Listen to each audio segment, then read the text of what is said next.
Alors, France Quentin, je suis content de vous accueillir aujourd'hui au Blackburn Podcast. Ça fait longtemps que j'avais envie de parler avec vous, de parler surtout d'art, parce que votre spécialité est dans le domaine de l'art visuel et en particulier de la peinture. C'est pour ça qu'aujourd'hui, on se retrouve dans cette belle galerie, la galerie Lounge TD, qui a accepté de nous accueillir. Et puis, d'ailleurs, vous avez travaillé ici pendant 1 an. En tant que responsable de la galerie, en fait, oui. D'abord, merci de m'accueillir. Moi aussi, ça faisait longtemps que j'avais envie de faire ça avec vous. Oui, j'ai travaillé ici pendant 1 an, en fait, comme responsable de la galerie en remplacement. Donc, j'ai pu faire le tour, en fait, de tous les aspects là, que comporte le travail d'une directrice ou responsable de galerie d'art. Là. C'est un contexte un petit peu particulier ici aussi parce que ça fait partie de Spectra. Donc, c'est une galerie à but non lucratif, en fait, qui sert à financer les activités gratuites du Festival de jazz. Donc, c'est un mandat un petit peu particulier aussi. Et puis, bon, évidemment, la collection reflète un peu cette mission-là aussi. Ah, ça, je savais pas ça, que cette galerie-ci sert à financer les événements gratuits. Absolument. Du Festival de jazz. Oui. Donc, la collection permanente, en fait, c'est des sérigraphies qui sont faites à partir d'œuvres originales d'artistes majeurs au Québec et d'artistes aussi qui ont aussi un lien avec la musique. Donc, il y a des œuvres entre autres Jimi Hendrix, Richard Séguin, Lassa de Sela, donc Diane Dufresne, Tony Bennett, effectivement. Ouais. Mais des artistes, c'est ça qu'on connaît moins comme artistes visuels, mais qui font quand même des choses intéressantes et sérieuses à ce niveau-là, ouais. J'aimerais qu'on parle un peu de votre parcours parce que moi, ça fait longtemps qu'on se connaît quand même, mais vous avez eu un parcours assez particulier qui vous a mené vers la peinture urbaine beaucoup. Mm-hmm. Vous avez été agente d'artiste avec Zilon, entre autres. Vous faites beaucoup de communication, marketing. Vous avez été directrice de cette galerie-ci. Vous êtes chargée de développement chez ACCN, oui, qui a un grand événement bénéfice qui s'appelle Ars-Sida, oui, qui est un événement annuel. Et maintenant, vous êtes étudiante au HEC. Mais vous connaissant, je sais que vous êtes partie de votre vie de mère de famille de banlieue, oui, à devenir directrice d'événements ou de galeries. Quel est votre parcours? Ben en fait, c'est un amour de longue date, hein, comme tous les enfants, j'ai toujours décidé, mais moi ce que je voulais faire dans la vie, c'était peintre ou sculpteur. J'avais vraiment un amour pour le modelage de l'argile, entre autres. Donc j'ai fait mes études moi au Cégep en art plastique. Mais bon, comme dans bien des familles québécoises, le parcours artistique n'était pas vraiment encouragé chez nous. Mes parents étaient des gens modestes qui avaient pas beaucoup d'argent. Donc, pour eux, c'était important que je fasse un métier qui était pour me donner une certaine aisance, un certain confort dans la vie pour pas avoir à subir ce qu'eux avaient subi. Donc, j'ai fait des études en sciences politiques d'abord. Et puis, j'ai travaillé dans toutes sortes de domaines. Je me suis cherchée longtemps. J'ai pris une pause de plusieurs années pour m'occuper des enfants à la maison, puis c'est là que je me suis remis à la peinture, en fait, que je me suis remise, quand les enfants étaient un petit peu plus vieux, à peindre à temps plein. Je vous interromps 2 secondes. Vous êtes une collectionneuse avide, je dirais. Oui, quasiment malade. Mais oui, c'est quelque chose qui m'allume beaucoup, je vous dirais. Moi, je tombe en amour avec des œuvres d'art, comme je tombe en amour avec des gens dans ma vie. C'est les œuvres d'art que j'acquiers me suivent longtemps. Et c'est quelque chose qui fait partie de ma vie. C'est quelque chose qui fait partie de la vie de mes enfants aussi. À un moment donné, j'ai voulu me départir de certaines œuvres parce que j'en ai beaucoup, puis je voulais faire une rotation, puis j'ai avoir la résistance de mes enfants par rapport à ça. Parce qu'eux autres ont grandi avec ces œuvres-là. Je me suis rendu compte à quel point ça les avait accompagnés, eux autres aussi. Et ils se sont attachés aux œuvres. Ils se sont attachés aux œuvres. Ça fait partie comme de la famille, si on pourrait dire. Oui, c'est particulier, effectivement. C'est pour ça que je serai jamais quelqu'un qui va faire beaucoup d'argent en investissant dans les œuvres d'art. J'aurais beaucoup de mal à les revendre.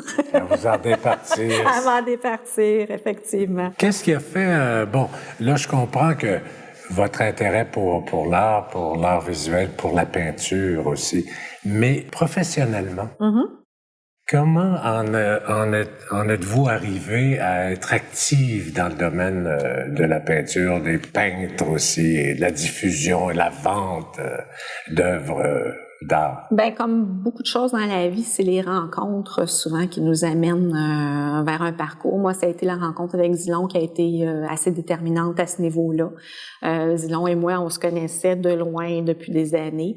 On avait des amis en commun et puis, mais on se fréquentait pas vraiment. Puis à un moment donné, on s'est rencontrés dans une fête et puis on a commencé à jaser. Puis ça a été le début d'une amitié quand même assez intense pendant plusieurs années. Puis à un moment donné, à la blague, on était avec d'autres artistes à la table et puis il y a quelqu'un qui dit « Ah, France, tu sais, tu devrais nous représenter, il me semble que ça irait beaucoup mieux, tu sais. » Puis ça a comme fait un déclic dans ma tête. Je me suis dit « Ben oui, pourquoi pas? » Pourquoi pas? Moi, je pourrais faire ça, effectivement. J'avais ce désir-là en moi. Mon côté vendeuse, probablement aussi. J'ai travaillé beaucoup dans la vente dans ma vie. Puis c'est ce que je trouvais qui manquait beaucoup à ces artistes-là, plein de talents, qui n'étaient pas capables de se faire connaître ou de se faire reconnaître à leur pleine valeur. Mais le fait d'avoir travaillé avec Zilon, ça vous a amené à avoir envie de grandir aussi là-dedans. Ben, ça a été fantastique parce que Zilon, il y a ça de particulier, c'est que c'est un artiste, mais c'est aussi un performeur, c'est aussi un musicien.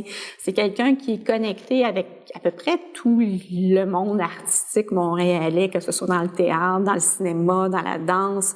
Donc, avec lui, j'ai fait des rencontres incroyables. C'est ça qui m'a ouvert, en fait. Tu sais, en travaillant pour lui, je rencontrais des gens, j'avais à négocier des contrats avec d'autres. Donc, il y a des liens qui se créaient avec ces gens-là. Je me suis bâti un réseau extraordinaire par mes années de travail avec Zilon, ce qui m'a amené ailleurs, effectivement. D'ailleurs, la galerie ici, j'avais travaillé pour Zilon dans un projet ici. C'est pour ça que je sais que les gens ici me connaissaient. Donc, ça m'a ouvert plusieurs portes, je pourrais dire, pour d'autres projets, d'autres types de projets auxquels j'aurais pas eu accès si j'avais pas eu la richesse de tout ce milieu-là. Puis là, en ce moment, vous êtes chargé de développement chez ACCM. Parlez-nous de ça un peu. Parce que ça s'inscrit encore dans le même parcours. Dans le même parcours, effectivement, je suis rentrée chez ACCM pour le projet Arcida, qui est l'événement principal de levée de fonds de l'organisme. Donc, ACCM, ça veut dire AIDS Community Care Montréal. C'est un organisme qui s'occupe d'aider les personnes qui sont atteintes du VIH, d'améliorer leur qualité de vie. En fait, c'est un lieu propice à l'autonomisation et puis à la prise en charge de leur santé. Ils font aussi beaucoup de prévention, d'éducation auprès des jeunes. C'est un organisme qui n'est pas nécessairement très connu du grand public, mais l'événement Arcida, lui, gagne des lettres de noblesse quand même à chaque année. Donc, moi, je suis arrivée là parce que c'est un événement d'art visuel. Donc, j'ai été d'abord adjointe de projet puis chargée de projet pour l'événement. Et puis, c'est vraiment un projet qui me tient énormément à cœur. C'est un projet qui se différencie un petit peu aussi des autres encans, un petit peu moins formel, beaucoup plus d'artistes de la relève, des artistes plus jeunes, des artistes d'art urbain, des choses un peu moins classiques qu'on peut voir dans certains encans d'art. Et là, en ce moment, vous êtes chargé de développement, donc vous êtes chargé de trouver du financement. Exactement. Pour cet organisme et aussi pour l'événement annuel Arcida, qui est un encas bénéfice pour la CCM. C'est ça, exactement. Ben, ça fait partie de nos stratégies de développement. En fait, l'encan, c'est un des événements les plus importants. Et puis, évidemment, c'est d'aller trouver des commanditaires pour cet événement-là. Mais il y a aussi plein d'autres trucs qu'on fait au cours d'année pour aller chercher des fonds pour maintenir la qualité des services qu'on offre à nos membres. Donc, ça rejoint votre désir d'œuvrer dans le monde de la peinture, mais aussi, aller chercher du financement pour un organisme, c'est quand même un nouveau parcours, disons un nouveau sentier dans votre parcours. Et en plus, vous étudiez au HEC en ce moment. Oui. Alors, avec tout ça, quelle est votre idée? Vers quoi est-ce que vous avez envie d'aller? Ben, c'est dans la même lignée. C'est la question de faire survivre, en fait, une activité artistique. Ça prend, comme je disais tout à l'heure, un minimum de gestion. Et puis, dans le domaine culturel, l'argent, c'est le nerf de la guerre. Dans tous les domaines. Dans tous les domaines, mais les domaines artistiques en particulier, c'est très difficile d'aller chercher du financement, on est souvent très dépendant de notre environnement, en fait, que ce soit des secteurs publics ou secteur privé. Il faut aller chercher des sous pour être capable de financer nos activités. Donc, c'est un peu le même problème dans les organismes communautaires. On dépend beaucoup de l'aide gouvernementale. On dépend aussi beaucoup de l'aide des compagnies qui veulent bien associer leur nom à la cause qu'on défend. Puis les études au HEC, ben ça vient compléter ça aussi, dans le sens que si je veux le plus possible pouvoir aider les artistes, il faut que je sois capable de gérer la business, comme on dit. Mais ça, vous étiez capable déjà, sauf que ça va vous donner, ça va vous permettre de vous positionner d'une meilleure façon au niveau des corporations pour pouvoir... C'est sûr qu'un diplôme, ça donne toujours un peu plus de crédibilité à notre démarche, mais il y a beaucoup de connaissances qu'on va acquérir par un programme comme celui-là. Souvent, on entend dire par monsieur, madame, tout le monde, les artistes, c'est des paresseux, oui. Ils travaillent pas, ils font juste ce qu'ils aiment dans la vie, ils vivent au crochet de la société. Alors qu'au fond, c'est complètement faux. La plupart des artistes qu'on connaît, en plus d'exercer leur art, ils ont un travail à temps plein pour gagner leur vie. Mm-hmm. C'est une réalité. C'est vraiment un mythe, l'artiste paresseux, tu sais, qui fout rien de la journée, puis qui fait 3-4 barbeaux sur une toile, puis qu'après ça, retourne se coucher ou faire la fête. C'est vraiment le contraire. Moi, je vois les artistes qui réussissent sont des gens qui travaillent extrêmement fort, souvent au prix de sacrifices dans leur vie personnelle. Il y en a beaucoup qui n'ont pas de conjoint, qui n'ont pas d'enfants, qui n'ont pas d'auto, qui n'ont pas de maison, qui n'ont pas de tout ce qui fait la vie des gens normaux, comme on dit, les rêves que tout le monde a à la base, eux sont souvent obligés de les mettre de côté pour se consacrer à leur création artistique. Je pense qu'on identifie beaucoup la réussite de quelqu'un par l'aspect financier. Donc, la plupart des artistes gagnent très peu. Je pense que la moyenne annuelle pour un artiste en art visuel au Canada, c'est autour de 11 000 $, pas plus. Puis là-dessus, il faut acheter le matériel, faut s'occuper de sa promotion, de sa publicité, faut aller dans des vernissages, faut faire de la représentation. Donc, énormément de travail associé au travail de peintre. C'est pas juste peindre, en fait. Et puis, c'est quelque chose qui demande une maîtrise technique aussi, peu importe ce que les gens peuvent penser quand ils le voient. Il y a une réflexion en arrière du travail que l'artiste fait. Ah oui, ça on l'a déjà entendu. C'est là, moi, je pourrais faire pareil. Ben oui, c'est ça. Mon enfant de 5 ans pourrait faire pareil. Oui, probablement que le geste, oui, puis tout le monde est capable de le faire, mais il faut avoir pensé à le faire. Pourquoi qu'on fait ça? Qu'est-ce qu'on essaye de provoquer comme réflexion chez les gens? C'est plus ça qui fait l'intérêt d'une œuvre. Derrière vous, il y a une œuvre de Marcel Barbeau qui est une œuvre abstraite. Il y avait des gens, quand je travaillais ici, qui venaient me dire « Mais moi, je comprends pas. C'est quoi ça? » Tu sais, c'est quasiment insulté de voir quelque chose comme ça d'un artiste qui malheureusement décédé dernièrement, qui est un artiste majeur là de la formation de la peinture moderne au Québec là. Mais les gens ne comprennent toujours pas pourquoi. Alors que l'art abstrait, c'est déjà de l'histoire, c'est déjà de l'histoire ancienne. Absolument. Ça a beaucoup évolué. Ça a beaucoup évolué, c'est ça. Je pense qu'il y a un travail, je dirais pas d'éducation, je pense que les gens sont capables de comprendre la peinture quand ils la voient, même s'ils n'ont pas un bac en histoire de l'art. C'est juste une question de perception. Pourquoi qu'elle vaut de l'argent? C'est pas juste ce qu'elle a coûté à faire. C'est la valeur qu'on lui attribue. C'est ce que l'artiste a apporté à notre société. Des artistes de cette teneur-là, je pense que c'est ça, c'est pour ça qu'ils se vendent si cher. C'est parce qu'il a apporté une réflexion sur comment vivait le Québec à cette époque-là. Comment qu'on fallait se défaire du carcan. Du plessisme de l'Église et tout ça. Par une peinture qui était complètement différente des modèles classiques qu'on connaissait, se libérait, nous libérait. C'est ça qui est important dans ce geste-là. Et c'est pas juste des taches de couleur sur une toile. Moi, je pense qu'un artiste est là pour nous faire réfléchir et pour nous faire évoluer. Un nouveau mouvement pictural annonce souvent un changement dans la société. En ce moment, à Montréal, depuis plusieurs années, il y a tout un mouvement en peinture urbaine que vous avez beaucoup promu. Oui. Et dont j'ai été témoin aussi. Moi, je m'en suis occupé en faisant des vidéos sur un paquet de plusieurs peintres pour le plaisir de le faire, mais puis par amour pour leur travail, mais aussi pour les aider à se promouvoir. J'ai participé à ça, moi aussi. C'est quoi ce mouvement de peinture urbaine à Montréal depuis plusieurs années? Ça vient d'où, ça? Ça part beaucoup de quelqu'un comme Zilon, oui, qui a été un des précurseurs, qui est passé du graffiti à la peinture, finalement. Mais il y a toute une école derrière ça qui s'est constituée aussi avec les années. Qu'on parle de Yvon Goulet, Yann Gamache, John Classen, un paquet, on peut en nommer.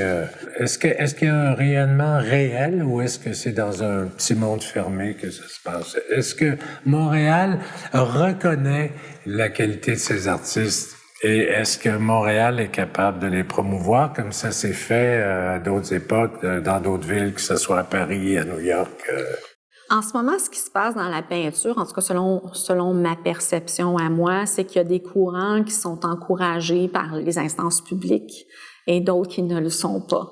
C'est ce qui fait toute la différence, je dirais, pour ce qui est de la visibilité ou de la promotion de ces artistes-là. Évidemment, tout ce qui est courant urbain est encore considéré underground ou de moins bonne qualité ou moins bien réfléchi, ou c'est souvent des artistes autodidactes. Tu sais, il y a comme une espèce de... Mais là-dedans, il y en a plein qui ont fait les écoles d'art aussi. Oui, aussi, mais qui ont comme un petit peu refusé ce pattern-là, parce qu'évidemment, l'école, qu'est-ce qu'on enseigne à l'école ou en art en ce moment, c'est pas nécessairement ce qu'on voit en art urbain.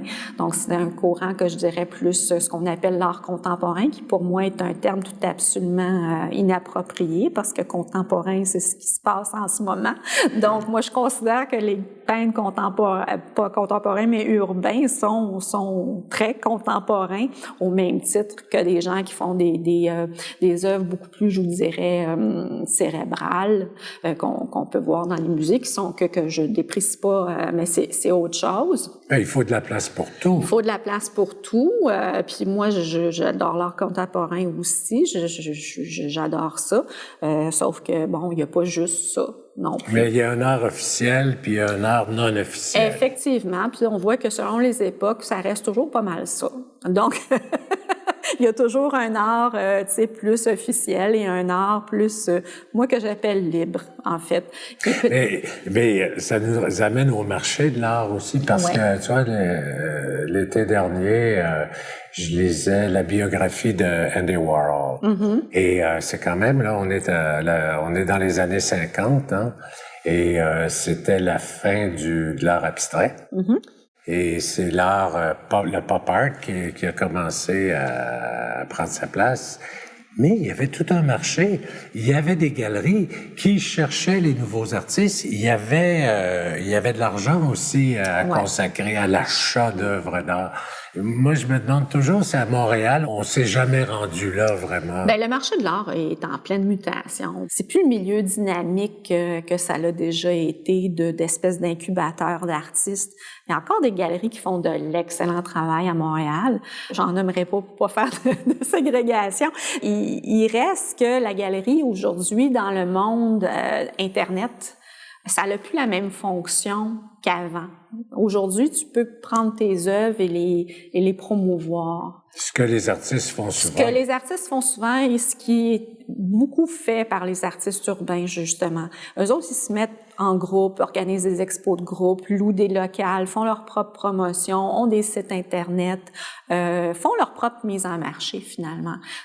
Puis donc, sont beaucoup plus autonomes par rapport au pouvoir public que les artistes contemporains qui dépendent de subventions et de bourses pour pouvoir poursuivre leur travail. Dès qu'on les coupe, eux, ils peuvent plus rien faire, là.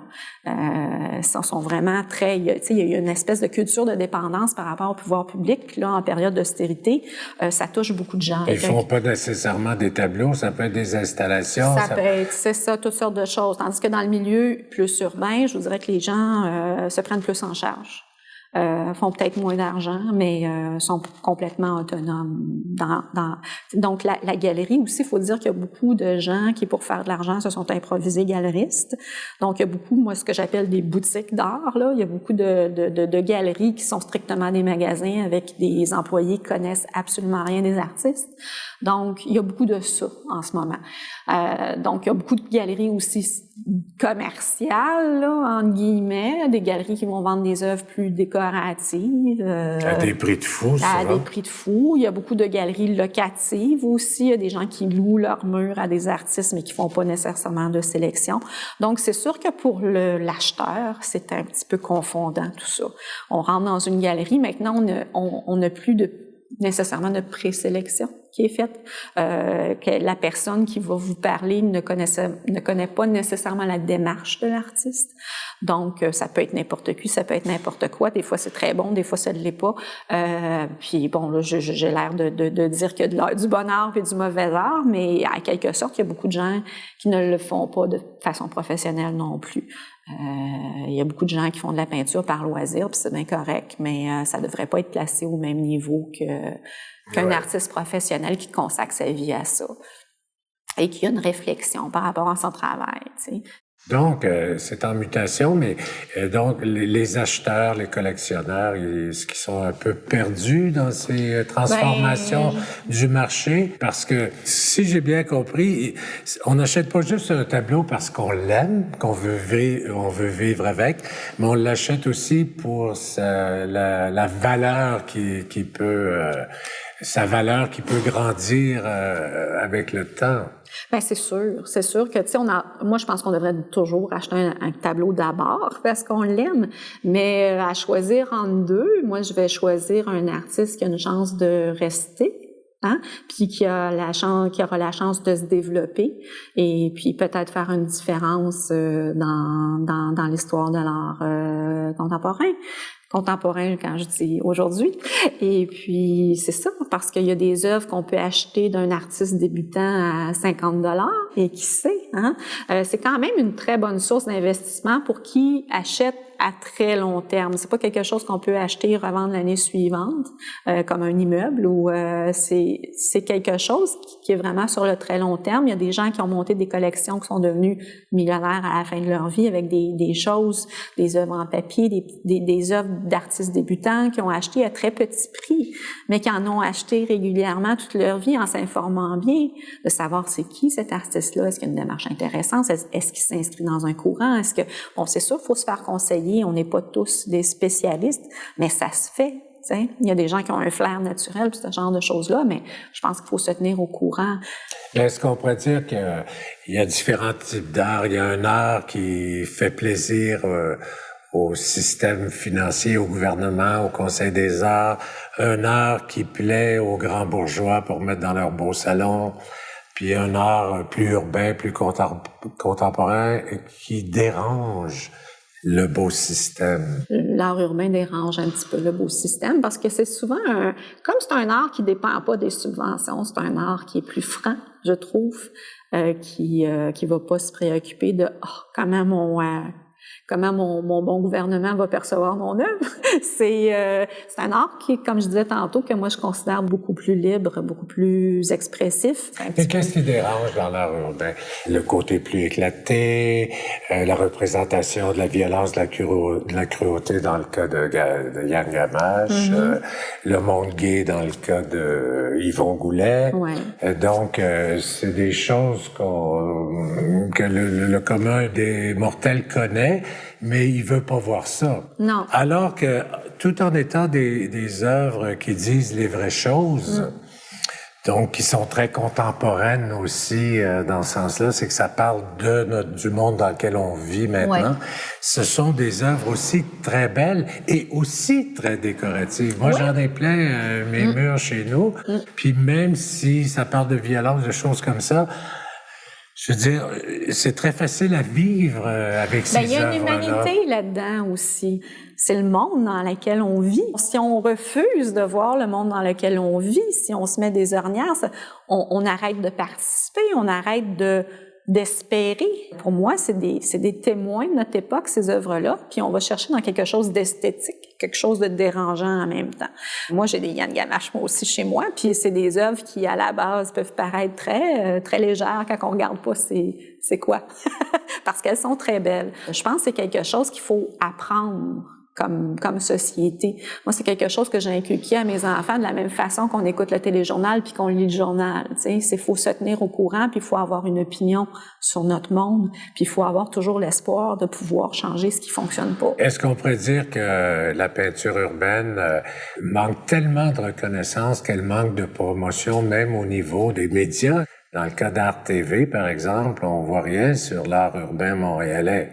Ça devrait servir à ça, ce poste-là, mais on va préférer montrer le Festival Western de Saint-Tite, qui est de la culture populaire de masse.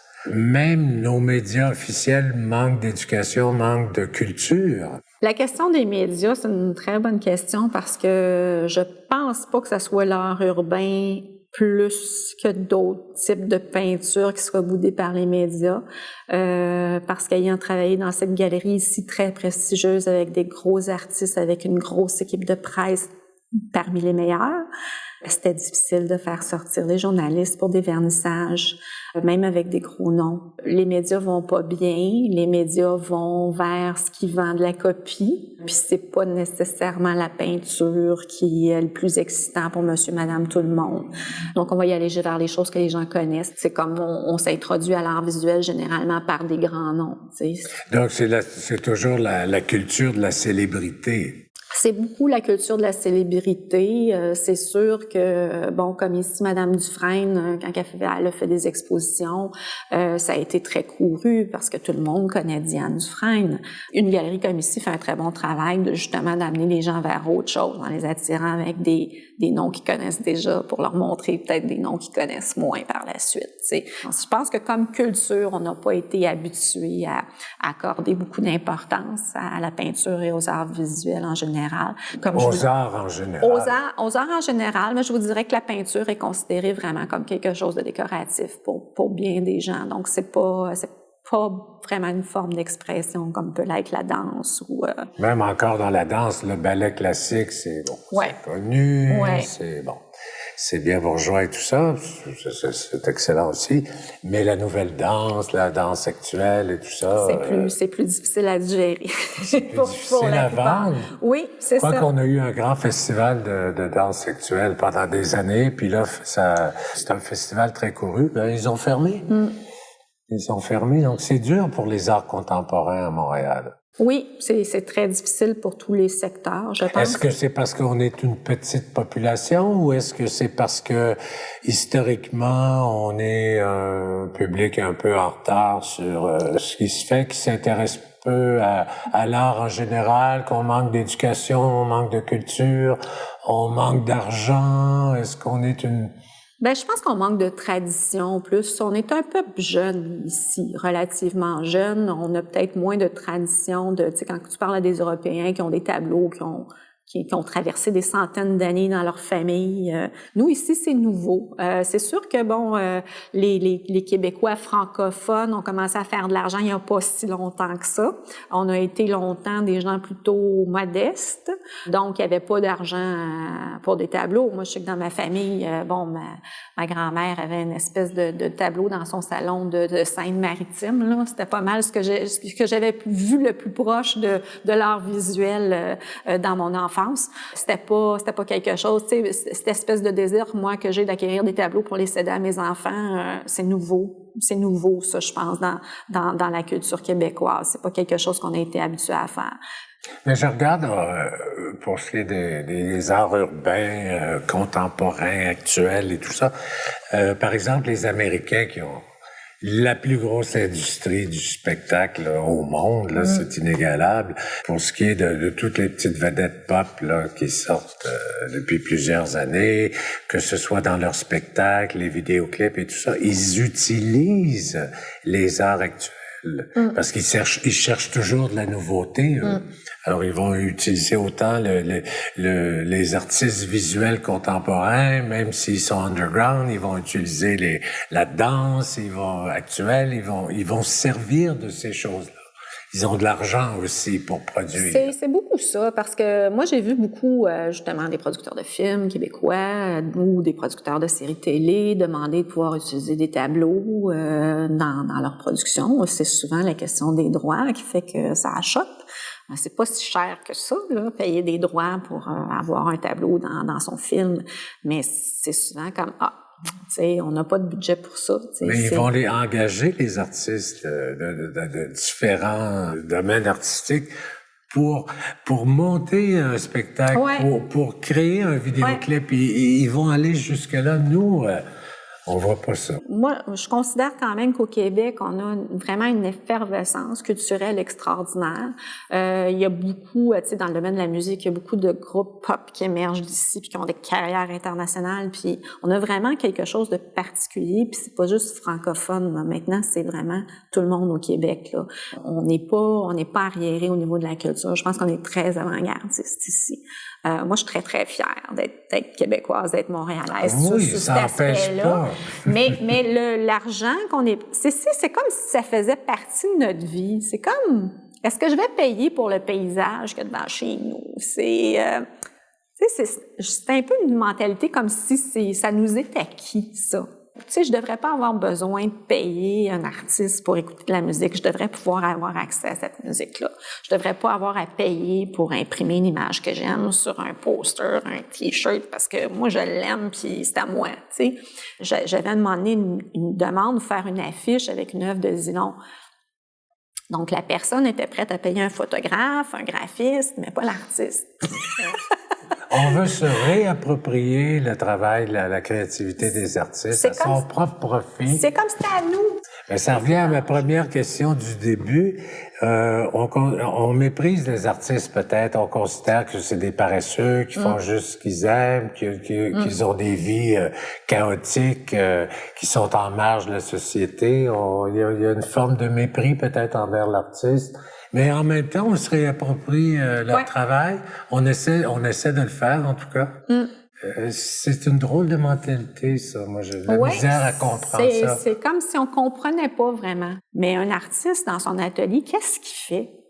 Tous les êtres humains devraient avoir un côté créatif dans leur vie. C'est une dimension de soi qui est importante. Il faut développer ça. Tu sais, ça nous fait grandir en tant qu'être humain, ça nous fait grandir spirituellement. Et aussi, ce qui est merveilleux, c'est que quand on est créatif, on ne s'ennuie jamais. Jamais. Toujours un nouveau projet. Mais c'est à ce niveau-là, c'est regrettable que l'éducation des arts disparaisse de plus en plus dans les écoles. Parce que c'est vraiment quelque chose, c'est un outil, hein. Vous parliez c'est ça, on s'ennuie jamais. Ben, quand on est capable d'être créatif, on n'est jamais complètement désespéré. C'est un outil pour vivre. La vie est un art aussi. La vie est un art aussi, puis on peut mettre de l'art dans tout. Moi, j'ai été longtemps dans ma vie, encore aujourd'hui, à ne pas peindre ou ne pas dessiner, mais il y a plusieurs façons d'exprimer sa créativité. Ben, ça me donne une idée. Ça me donne une idée. Ce que les gens devraient faire à ce moment-là, c'est adopter un artiste. Adopter un artiste. Vous savez, c'est une idée que j'ai déjà pensée, en fait, qui vient de mon conjoint, en fait, parce qu'on parlait justement de programmes de commandite, tu sais, pour les sportifs ou donc si on pouvait adopter un artiste et avoir une partie de sa création pendant toute une année, ce serait extraordinaire. S'il y avait des crédits d'impôt pour ce genre de choses. C'est le principe du bon vieux mécénat aussi, hein? Oui, exactement. Les gens qui avaient de l'argent, qui aidaient les artistes à vivre. Ça a pratiquement disparu. C'est ça. Aux États-Unis, il y en a encore beaucoup. Il y en a un peu en Europe. Je ne sais pas s'il y en a en Chine ou en Orient, des endroits comme ça, mais ici, le mécénat, c'est pas traditionnel du tout, du tout, non. du tout. Puis pourtant, comme société, je veux dire, on est prêt à donner beaucoup de choses à beaucoup de gens pour des projets aussi nobles, mais la culture, c'est important. Je pense que de plus en plus, il faut s'en préoccuper. Qu'est-ce qui reste de l'histoire? Il reste deux choses, les guerres et la culture. C'est tout. Les guerres, c'est le côté moins intéressant. La culture, c'est le merveilleux. C'est le merveilleux, puis c'est ce qui a le plus humain, je crois, en nous aussi. Tu sais, c'est vraiment l'expression de nos sentiments, de notre psyché, de notre histoire, de notre identité. Et puis, dans l'art libre, l'art urbain, il y a beaucoup ça parce qu'il y a beaucoup moins de censure. Évidemment, on va voir des choses beaucoup plus crues des fois, mais parce que c'est ça, notre monde est aussi parfois très cru. Il y a beaucoup de violence. Parfois. Il y a beaucoup de violence, beaucoup d'indifférence. Ça nous remet dans le visage les choses qui sont préoccupantes. Et il y en a. Oui. Moi, ce que je pense toujours à Paris, par exemple, tournant du 20e siècle, là, fin 19e, début 20e siècle, il y avait toujours des grands salons annuels du printemps, le salon du printemps de la peinture à Paris, où tous les artistes connus et les nouveaux artistes étaient présentés. Puis c'était un événement culturel très, très, très couru parce que la peinture avait une place réelle dans la société.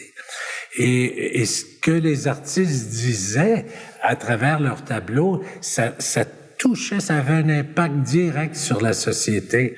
Je voyais un documentaire l'autre jour, c'était super intéressant le documentaire parce que il parlait des maisons closes, de la prostitution, en relation avec la peinture de l'époque.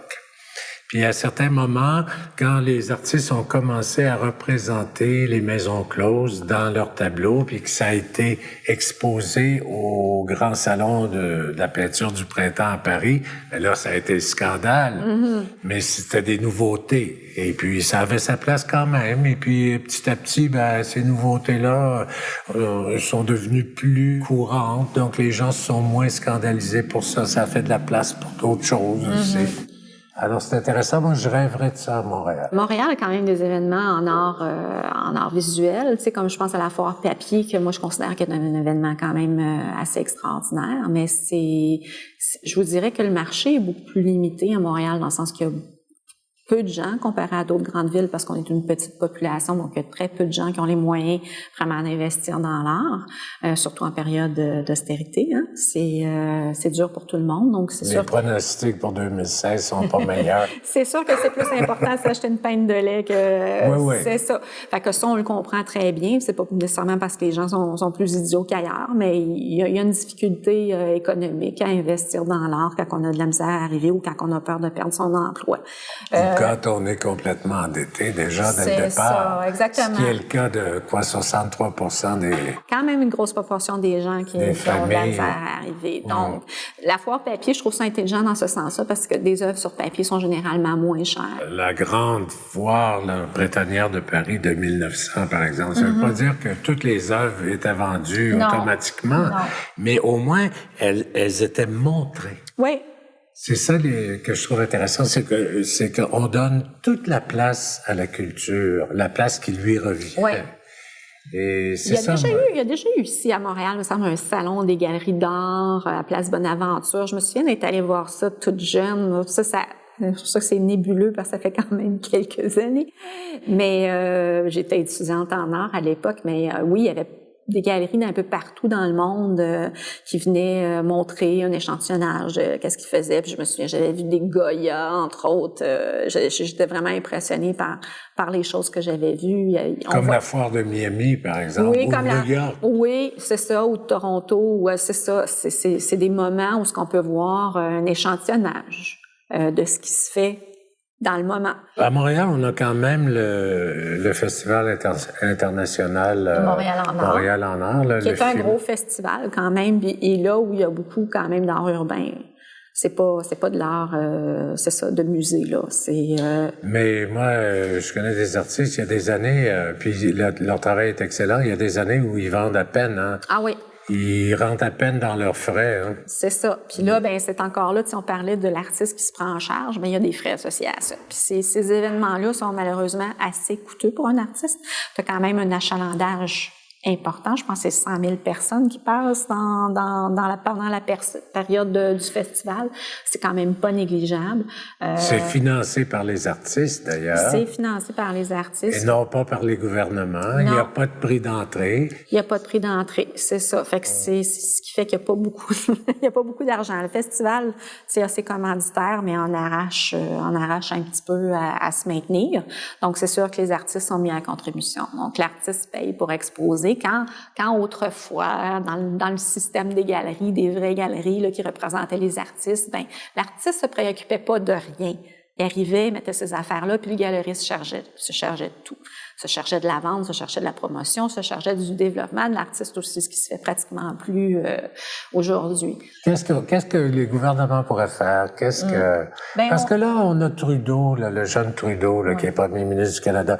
Il veut financer davantage les arts. Il est là pour le changement. Il veut améliorer les choses. Qu'est-ce qu'il pourrait faire, lui, pour tous ces artistes-là? Ben, les incitatifs fiscaux, hein, ça se fait déjà. Acheter une œuvre d'art, ça devient déductible d'impôts. Ça l'est déjà pour les entreprises. Mais il faut que ce soit un artiste canadien, il faut que ça soit au-dessus de 200 $, je crois, et puis il faut que ça soit à la vue de notre clientèle. Donc ça, c'est une mesure qui a été prise pour encourager l'achat d'œuvres d'art. Mais pourquoi pas l'étaler aux particuliers? Aux particuliers, c'est justement. Si acheter une œuvre d'art, ça nous donnait droit à un crédit d'impôt. Ça serait pas mal plus intéressant. Oui. C'est comme avoir un rabais par la poste pour quelque chose qu'on achète. Souvent, les gens sont peureux de faire un premier achat, puis c'est quelque chose, une maladie un petit peu qui se développe. Moi, j'appelle ça une maladie, là, la collectionnite. Quand on apprend à vivre avec des œuvres d'art, c'est un plaisir tellement immense qu'on veut plus s'en passer. Hein. Fait que s'il y avait un incitatif pour démarrer une collection, les gens s'y intéresseraient peut-être un petit peu plus s'ils savaient que ça leur coûtera pas si cher que ça, finalement. Est-ce que les entreprises l'utilisent beaucoup, cet incitatif? Ça, je sais pas, là, statistiquement, c'est très utilisé, mais je sais qu'il y a des gens qui l'utilisent. Moi, je sais que quand je vends des œuvres, souvent les gens me demandent de le faire, la facture au nom de leur compagnie. C'est parce qu'ils sont au courant. Parce que c'est sûr que l'État ne pourra pas financer tous les artistes, leur donner des bourses annuelles et tout ça. C'est clair, mais... Malheureusement, là, je veux dire, l'État-providence... en tout cas, pour une couple d'années, il faut y dire au revoir. Puis il y a des effets pervers à ça aussi. Tu sais, comme je vous disais tout à l'heure, il y a des gens qui ont dépendu de bourses et de subventions pendant X nombre d'années. Et le jour où ils l'ont pas, c'est la fin de leur carrière. Tu sais, ça tue une espèce d'autonomie, d'espèce de réflexe, Surtout que souvent, ces artistes-là sont contre la forme du tableau, qui est une forme archaïque, selon eux. Ouais.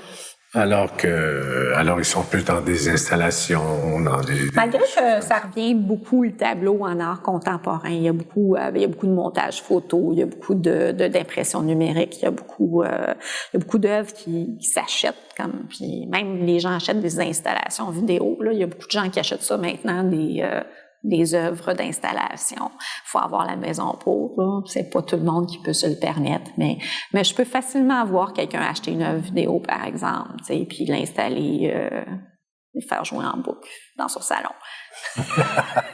Vidéo, oui.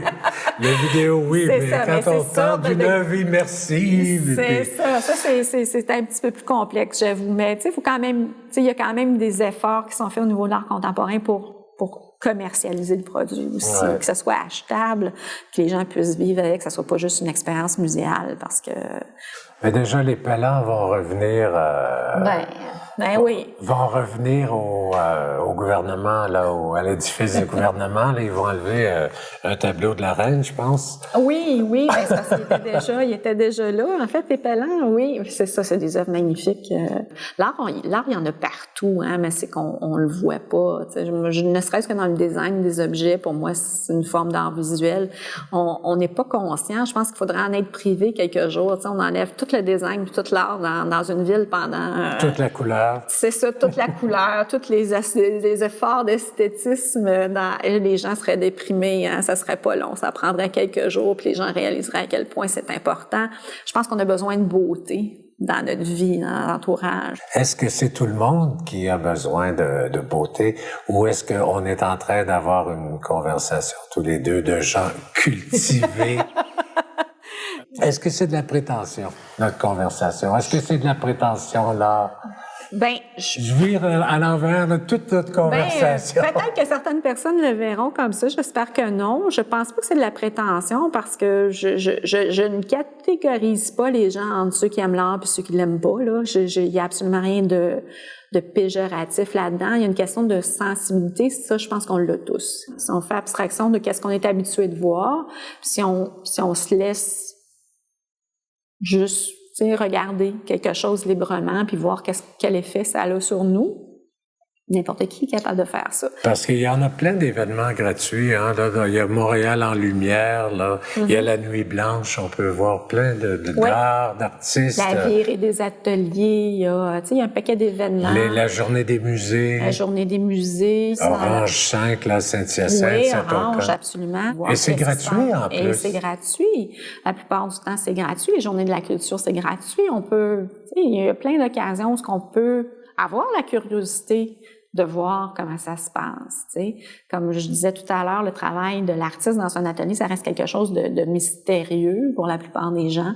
Quand on voit vraiment le travail, quand on échange avec l'artiste, quand on voit les années de préparation pour arriver à un certain niveau d'aisance dans son art, combien de croquis ça prend pour arriver à faire telle chose, c'est là que les gens, ils font comme « Oh! » J'aime beaucoup le mot « curiosité ». Oui. Moi, je me suis toujours intéressé à l'art. J'avais cette curiosité-là. C'était inné chez moi.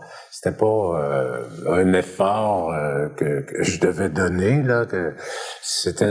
Mais est-ce que tout le monde est curieux de tout? Pas forcément. Faut y avoir été éduqué d'une certaine façon. Faut avoir eu un premier contact. Comme je disais, dans ma famille, moi, on n'allait pas dans les musées, puis on n'allait pas dans les galeries d'art. Puis moi, c'est arrivé très, très sur le tard. Je suis allée vivre, j'ai fait un échange étudiant en Ontario quand j'avais 14 ans, je pense, 13-14 ans. Fait qu'ils m'ont emmenée à Toronto voir l'exposition. Il y avait une exposition du groupe des 7 qui m'a jetée à terre. Moi, j'avais jamais vu ça. Puis quand j'ai vu ces œuvres-là, qui sont une représentation splendide de notre nature, là, du sapinage, des glaciers, mais avec des couleurs, tu sais, qui n'étaient pas la réalité, des couleurs exagérées, beaucoup plus vives que la réalité, des formes un peu simplifiées, un peu stylisées. Ça m'a émue au plus profond de moi-même. Mais si j'avais pas eu ça, peut-être que je me serais jamais intéressée à la peinture. Ça a développé chez moi cette curiosité. Ça me rappelle, c'est qui la grande peintre de Colombie-Britannique? Emily Carr. Oui, c'est ça. Ça me rappelle, moi, quand je suis allé la première fois en Colombie-Britannique, j'ai vu à un moment donné des totems, des vrais, là. C'était magnifique, les arbres, toute la famille. Et à un moment donné, je suis tombé sur l'exposition d'Emily Carr. Puis avait tous ces totems, cette nature-là, les couleurs, tu sais, c'est-à-dire, c'était d'une beauté, là, ça nourrit l'âme, là, j'ai levé. C'est tout à fait, mais tu sais, ça prend un premier contact pour voir qu'est-ce que ça nous fait, la peinture. Puis ça prend un contact avec quelque chose qui nous touche, nous. Hein? C'est normal de ne pas aimer quelque chose d'abstrait comme Barbeau si on ne s'est jamais intéressé à la peinture avant, si on ne sait pas d'où ça vient, qu'est-ce qu'il y avait avant, comment il en est arrivé à faire ça. Mais ça, c'est... Oui, mais en même temps, le Barbeau, là, il est décoratif. Ben oui, c'est sûr. Parce que dans un beau salon contemporain, un beau condo, là... Ça sort très bien. Ça sort très bien. En tout cas, moi, je m'en plaindrais pas. Moi non plus. Il est vraiment beau, d'ailleurs. Hein? Il est vraiment magnifique. Il est combien? Il n'est pas si cher que ça. Ah, ben non, ça a de l'allure, ça a de l'allure. J'ai ma carte de crédit. C'est des sérigraphies quand même, hein? C'est l'avantage. Moi, ça, je trouve que ça démocratise beaucoup l'art, parce que ça nous permet, parce que c'est des œuvres qui prennent quand même la valeur avec le temps, mais qui sont pas des originaux, qui sont des multiples, donc c'est moins cher. Fait que ça, c'est un bon moyen de commencer une collection, d'ailleurs. En fait, les êtres humains, on n'est pas juste des tubes digestifs sur deux pattes. Hein? Non. On a toute une vie intérieure. Puis on est tous uniques, tu sais, puis il y a des gens qui vont être touchés par la réflexion en arrière d'un tableau. Il y a des gens qui se disent rien, qui sont vraiment viscéraux, que c'est vraiment la force, l'énergie qui se dégage d'un tableau qui va les toucher. Oui, mais je reviens au mot curiosité. Des fois, je trouve que il y a beaucoup de gens qui s'intéressent pas aux autres, qui s'intéressent pas à autre chose qu'eux-mêmes. On est dans une période très égocentrique aussi, où l'égocentrisme est devenu la norme. Je dirais pratiquement le narcissisme est devenu la norme. Narcissisme. On est des objets et on s'autopromeut. C'est curieux parce que maintenant, avec les nouveaux médias et tout ça, on a accès à tout. Alors, comment est-ce qu'on peut ne pas s'intéresser à tout ou à beaucoup de choses, s'intéresser aux autres aussi, à ce qu'ils font, à ce qu'ils pensent, à ce qu'ils... C'est tellement enrichissant. On est tellement bombardé d'informations que maintenant, ceux qui s'en tirent le mieux, c'est ceux qui savent trier l'information. Ouais. C'est plus ceux qui savent un paquet d'affaires, c'est ceux qui savent nager là-dedans. Mais le problème, là, c'est que si ta vie, elle se passe là tout le temps, là, c'est que le vrai contact qui reste comme toi et moi en ce moment, comme vous et moi en ce moment, on est... c'est ça, on est beaucoup seul chez soi, connecté avec le reste du monde. Trop occupé. Tu sais, avant, on travaillait dans des salles avec plein de monde qui faisait du bruit, qui nous dérangeait dans notre travail. C'était agressant. Maintenant, on a la possibilité de se retirer de tout ça, mais on n'a plus le contact humain. Quand on est tout seul chez nous, on n'a pas besoin de se préoccuper de rien.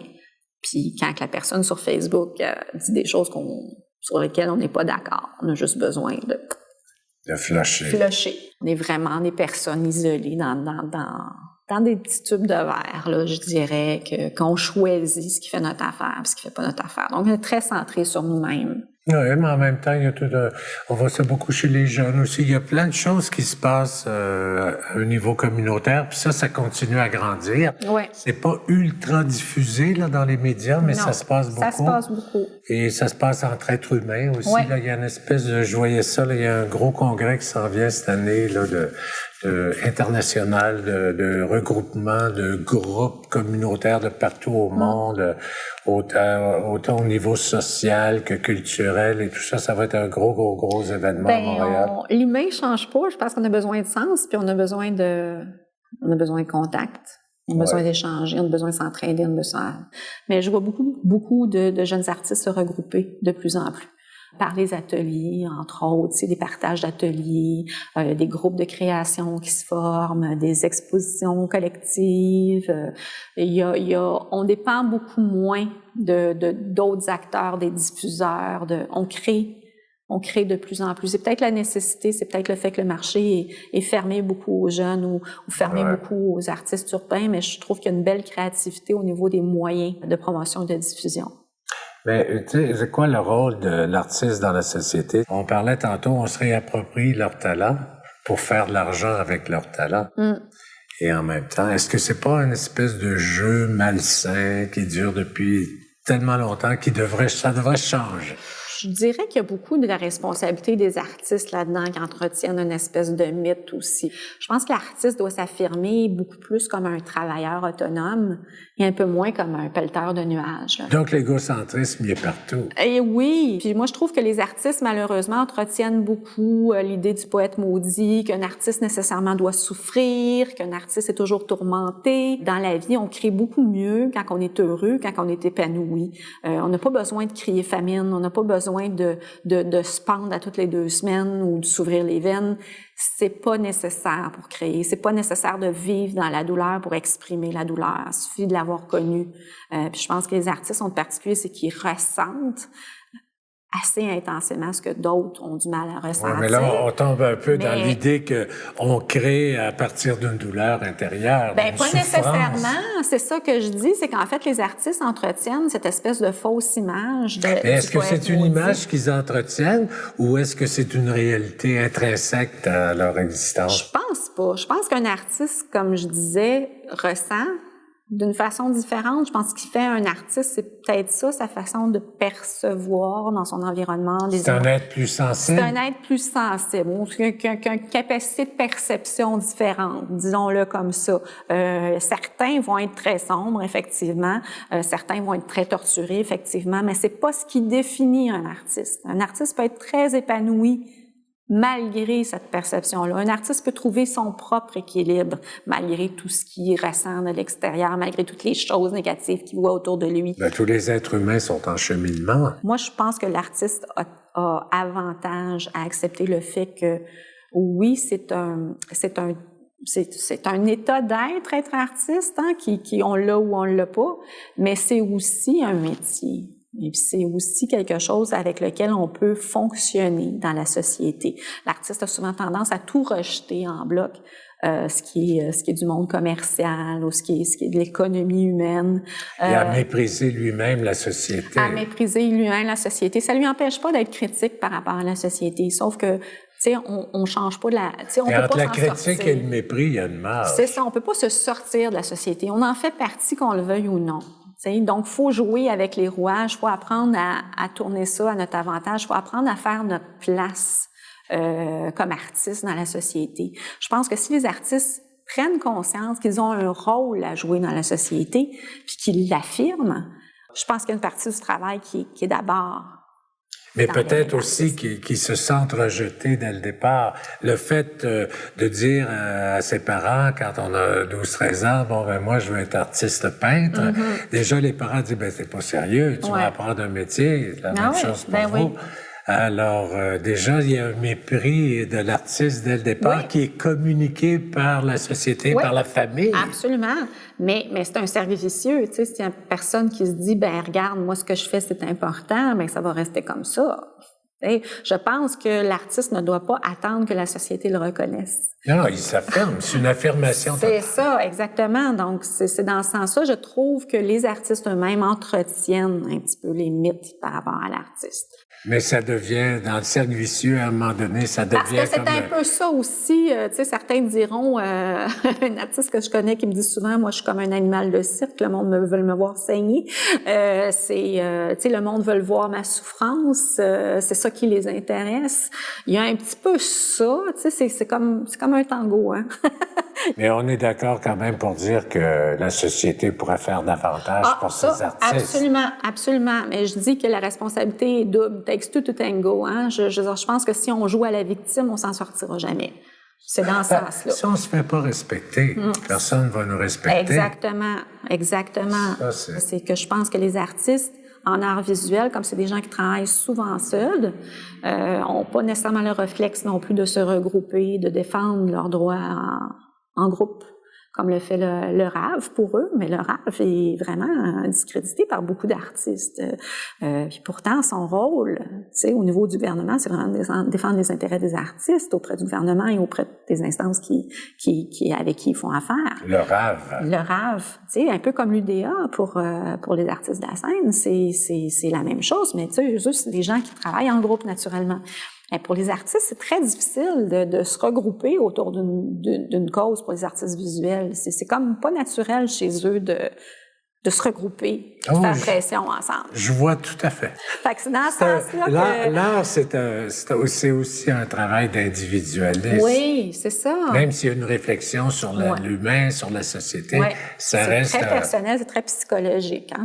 Puis les gens perdent souvent, ils s'éloignent de leur propre créativité avec le temps, pris par la société, le besoin de faire de l'argent, ce que les gens pensent de toi, tu sais, bon. Dessiner, c'est toujours très insécurisant. Puis moi, j'ai eu des enfants, tu sais, puis j'ai vu où ça allait arrêter le dessin, tu sais.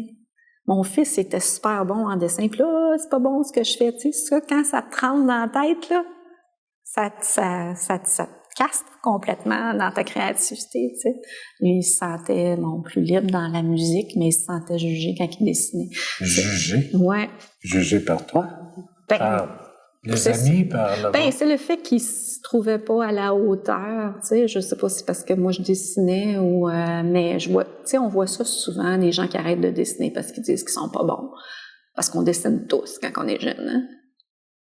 Ouais, ben c'est ça, mais tu sais, la confiance en soi, C'est l'amour de soi, toutes ces choses-là. Là, C'est ça. C'est dur à l'adolescence, ça. Ouais. C'est dur toute la vie, là. Et puis c'est très lié à la perte de la spontanéité en dessin. En tout cas, moi, je l'ai vécu beaucoup comme ça, là, à moi-même et avec mes enfants. Ouais. Moi, j'ai recommencé à dessiner après l'adolescence. Là. Parce qu'on dit beaucoup que l'éducation va tuer la créativité de l'enfant. Au lieu de faire grandir ça. La performance, l'espèce d'idéal de performance qu'on a tue pas mal la créativité. Parce que les gens sont tellement, se sentent tellement regardés quand ils font n'importe quoi, là. Qu'on a toujours, si je suis pas capable de le faire parfait, je le ferai jamais devant du monde, là. Oui, mais l'affaire, oui, je comprends tout à fait.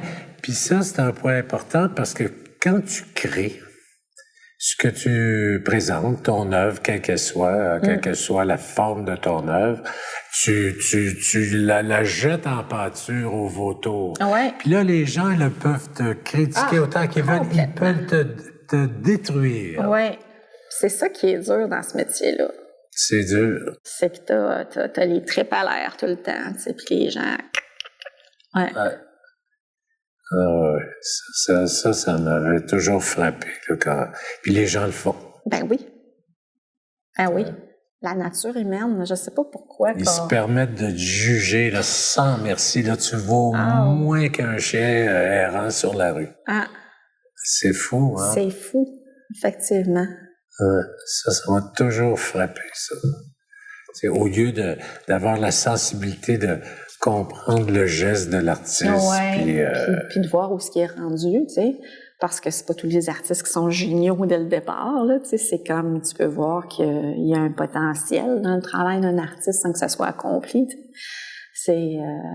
Il y a des choses, des fois, qu'on peut voir dans un tableau, dans l'effort, dans la réflexion que l'artiste y met, le travail qu'il y met, même si c'est pas abouti. T'sais. Puis d'ailleurs, les tableaux qu'on a à la maison, à un moment donné, tu les vois plus. Non. Puis là, tu redécouvres de temps en temps. Tu jettes un coup d'œil. C'est ça. Ouais. Puis là, tu redécouvres d'autres choses dans le tableau, puis d'autres choses. Puis ça te parle différemment aussi. C'est fascinant, c'est une vie écrite. C'est souvent le petit détail que l'artiste aime pas, qui, toi, va t'accrocher, tu sais, moi, je trouve souvent ça aussi, parce que, tu sais, je parle toujours de l'autocensure, là. T'sais, moi, ce qui me fascine, c'est les peintres qui détruisent leurs tableaux. Ouais. Ça m'a toujours comme... Moi, j'ai les grosses chicanes avec Fred là-dessus, tu sais. Je dis, un coup que tu me l'as montré, là, il est plus juste à toi. Il existe dans mon imaginaire, ce tableau-là. Tu n'as pas le droit de le détruire. Je suis vraiment émotive par rapport à ça. Je comprends, comme peintre, que lui, il peut ne pas être satisfait du tout d'un tableau, mais... Tu sais, moi, les documentaires que je fais sur les peintres, là, ça leur donne une vision de leur travail qu'ils n'avaient jamais eu. Parce qu'ils sont tellement dedans. Ils ne se voient pas travailler. Puis là, ils se voient de l'extérieur, puis ça les nourrit beaucoup. Puis, à un moment donné, je me souviens, Yann, je l'avais tourné il y a 2 ans à peu près. Puis, quand il a revu le vidéo après ça, j'ai dit, tu les as pas exposés, ces tableaux-là? C'était des grands tableaux. Il dit, non, je les ai détruits. Et je dis, j'aurais peut-être pas dû les détruire. Il était peut-être pas si mauvais que ça, finalement. Ben, j'ai dit, c'est ça, tu sais. C'est l'autocensure de l'artiste. L'autocensure, je sais, parce que moi, j'ai peint, il y a des tableaux que moi, je détestais, là, tu sais, comme moi, je vois juste ce qui m'agace dedans, tu sais, puis que d'autres personnes capotent dessus, là, tu sais, c'est comme, non, tu sais, c'est ça, tu sais, débarrasse-toi jamais de ça, je le veux, tu sais.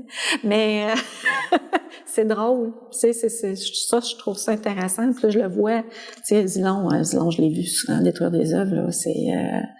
Zilon, c'est un... Il en a détruit plus d'une. Il en a effacé plus d'une. Lui, la même chose. Il y en a une que j'adorais, là, la première vidéo que j'ai faite avec lui, là. Et puis, qu'il avait fait sous la tente. Puis après ça, j'ai dit, il y avait l'expo, là.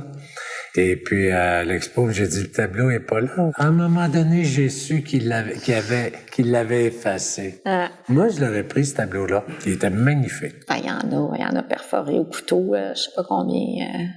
Une dernière shot qu'il a faite, là, je m'en occupe plus, là, mais quand il était avec Station 16, là, j'ouvre ma porte d'entrepôt, puis la moitié du stock était détruit. Là. C'est épouvantable. C'était tellement Tu sais, beau. comme à Quézilon, tu sais, j'ai dit là, je m'en viens avec des meubles, là. T'as-tu débarrassé de tes affaires, tu sais? Oui. Je me suis toute débarrassée des tableaux. C'était plein jusqu'au plafond. Toutes des œuvres détruites. Il a tout fallu que Fred sorte ça, qu'il portait ça au chemin. On a fait 3 voyages en camion de toiles perforées. Imagine. On mettait ça sur le bord du chemin, le monde partait avec en courant. Ah ouais. Voisin d'en face, c'est miroir. Il met du tape derrière. C'est du vrai Zilon. Ouais, c'est des vrais Zilons. Crée-moi que c'est de vrais Zilons. Le gars, il est reparti 3 fois. Il s'en est pris je sais pas combien. Il capotait bien raide. C'est vraiment drôle. Il met du tape derrière. Puis... Ouais. Fait que tout le monde pensait à la rue Zilon, c'est Fred. Mais... Fait qu'il va y avoir une série d'œuvres de Zilon reconstituées, détruites et reconstituées. Avec du tape en arrière, c'est ça, tu sais. C'est effrayant. Merci beaucoup, France Quentin. Ça m'a fait plaisir, M. Blackburn. Un grand plaisir. Un grand plaisir. De vous accueillir, enfin. Je suis très heureuse, oui.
On ne retiendra pas toute la journée.